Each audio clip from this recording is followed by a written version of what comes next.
Hello नमस्कार दोस्तों, मैं डॉक्टर दीपिका खंडेलवाल। मेरे चैनल में आपका स्वागत है। आज हम उदर रोगों के बारे में आपको बताएंगे। देखिए, उदर रोगों के बारे में बताने से पहले मैं आपको बता दूं कि हमारे उदर में एक अग्नि का वास होता है जिसका नाम है जाठरा अग्नि, और वो जाठरा अग्नि ही हमारे उदर का मूल स्थान होता है। अगर वो अग्नि हमारे शरीर की मंद पड़ जाती है तो आपको मंद अग्नि से संबंधित रोगों का सामना करना पड़ता है, और अगर वो अग्नि अधिक मात्रा में बढ़ जाती है तो आपको बहुत ज़्यादा भूख लगती है, बहुत ज़्यादा खाने का सेवन करेंगे और उससे आपको और बीमारियों का और बीमारियाँ आपको हो जाएंगी। उधर रोगों के अंडर ही आपके अन्वय स्रोतस, रसवय स्रोतस, श्वेत वह और पुरुष वह सम्मिलित होते हैं, और उदक वह भी। तो देखिए, ये जो स्रोतस है, स्रोतस का मतलब ये है कि हमारी बॉडी के एक तरह से हमारी बॉडी का सिस्टम। तो अन्न वह स्रोतस, जहाँ पे अन्न हमारा अन्न अंदर जाता है, वहाँ से लेकर के अन्न हमारा जहाँ पे जाके डाइजेस्ट होता है वहाँ तक, वो पूरा अन्न वह स्रोतस है। ऐसे हमारी बॉडी में जो अन्न से रस बनता है, तो जहाँ जहाँ रस वो जा कर के रहता है, जहाँ जहाँ उस रस की ज़रूरत पड़ती है, वो रस वह स्रोतस है। ऐसे ही पुरुष वह स्रोतस। तो हमारा खाना जब डाइजेस्ट हो जाता है, खाना डाइजेस्ट होने के बाद से और जो एक तरफ रस बन जाता है और एक तरफ पुरीस बन जाता है। पुरीस का मतलब सीधा सही है कि वेस्ट मटेरियल। तो जहाँ पे वेस्ट मटेरियल रहेगा, जैसे कि हमारी आंतों के बाद में जो हमारा रेक्टम आएगा वहाँ पर, तो वो पूरा हमारा पुरुष व्यस्तोतस हो गया। ऐसे ही उदक व्यस्तोतस होता है। तो अग्नि का मूल स्थान उदर है, और मंद अग्नि होती है जब, मंद अग्नि से मतलब ये है कि अगर हमारे शरीर में खाना पीना अच्छे से नहीं पचता है तो हमें बहुत सारे उदर संबंधित रोग हो जाते हैं, हमें उदर संबंधी रोगों का सामना करना पड़ता है। जब जो दुर्बल अग्नि होती है, मीन्स जो कमज़ोर हमारे शरीर में जो पाचन तंत्र को, हमारी जो ये जाठरा अग्नि, वही अग्नि जो है हमारे पाचन तंत्र को बनाए रखती है, पाचन तंत्र को स्ट्रॉन्ग बना के रखती है। हमारे शरीर का डाइजेशन होना, पाचन होना, हमारी चीज़ों खाने पीने का पाचन होना, वो सब का सब हमारी जाठरा अग्नि के ऊपर डिपेंड करता है। तो दुर्बल अग्नि वाले व्यक्ति जब मलिन आहार का निरंतर सेवन करते हैं, मलिन आहार से मतलब ये है कि अगर आप ठीक खाना नहीं खा रहे हैं, आप फास्ट फूड खा रहे हैं, या फिर आप वो आहार का सेवन कर रहे हैं जो आपकी प्रकृति के अनुसार सेवन करने योग्य नहीं है। देखिए, हमेशा आपको किस तरह का आहार लेना चाहिए, जैसी आपकी प्रकृति है उससे अपोजिट अगर आप आहार का सेवन करते हैं तो वो आपको कभी भी जल्दी से बीमार नहीं हो सकते हैं, आपको बीमारियों से आप बचे रहेंगे।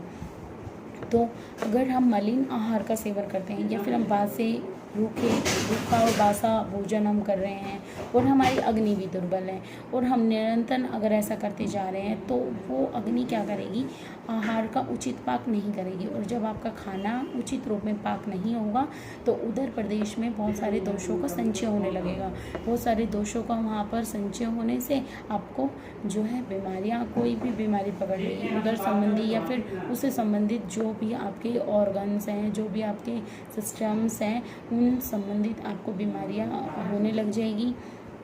आपके शरीर में दोषों का आवरण बढ़ता चला जाएगा, और ये संचित हुए दोष ही आपकी प्राणवायु, आपकी जाठरा अग्नि, आपकी अपान वायु, इन सबको दूषित कर देगा।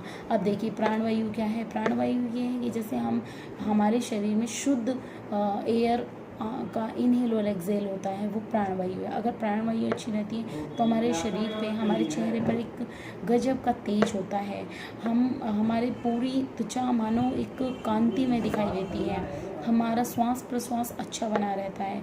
जाठरा अग्नि मैंने आपको बताया हमारे उदर में होती है।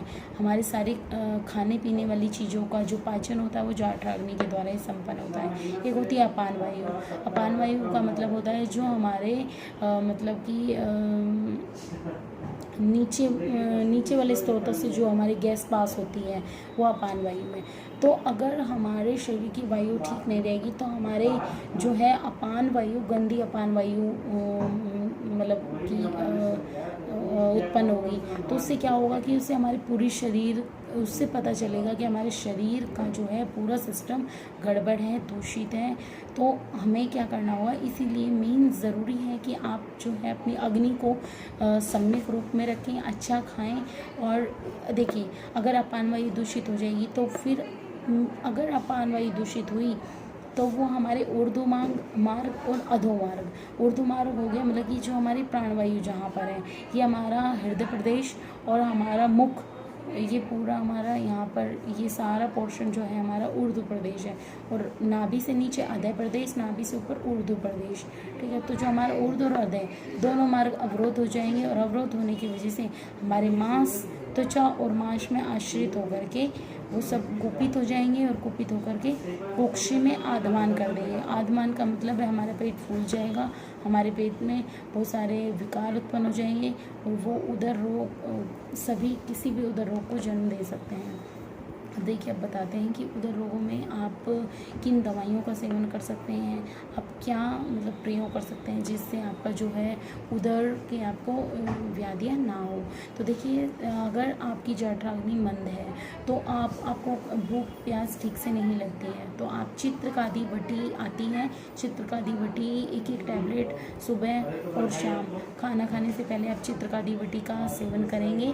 और साथ में आप उद्रामृत वटी आती है, उसका आप सेवन कर सकते हैं, ठीक है। तो अगर आप ये सेवन करते हैं तो आपकी जो जठराग्नि है नियमित हो जाएगी। और अगर आपका पेट साफ नहीं है, आपको किसी भी तरह का कब्जी है, कॉन्स्टिपेशन है, तो उसके लिए आप अपनी प्रकृति के हिसाब से, अपने रोग के हिसाब से आयुर्वेदिक डॉक्टर की सलाह से आप चूर्ण का इस्तेमाल कर सकते हैं, जिससे कि आपको रात को सोते वक्त हरित की चूर्ण या त्रिफला चूर्ण आप रात को सोते समय गर्म पानी के साथ सेवन करेंगे, तो इससे आपका कब्जियत की जो दिक्कत है वो ठीक हो जाएगी। और इसके अलावा मैं आपको बताती हूँ कि अगर मान लो आपको ऐसा है कि आपके पेट में कीड़े हैं, तो आप क्या करेंगे कि मरवा एक तुलसी के जाति का ही एक पौधा होता है मरवा। तो मरवा के पत्तों का रस निकाल लेंगे, और उसको जो है आप सुबह शाम दोनों टाइम पे खाली पेट में पिएंगे, तो उससे बहुत अच्छा आपको रिलीफ मिलेगा। अगर आपके आम आ रही है, या फिर मतलब कि लैट्रिन में सफ़ेद सा झाग टाइप सा आ रहा है, तो आप बिल्व चूर्ण या फिर आप जो है आप बेल का जूस आप पी सकते हैं, बेल का भूदा आप खा सकते हैं, ठीक है। तो इस तरह से अगर आपको गैस की कोई समस्या है तो आप गिलो एलोवेरा का जूस प्रयोग कर सकते हैं, या आप आयुर्वेदिक डॉक्टर से सलाह करके और आप अपनी बीमारी को पहचानेंगे, क्योंकि सर्व रोग जो है उदर रोग से ही संबंधित होते हैं। उदर रोग से ही सारे रोगों का जन्म होता है।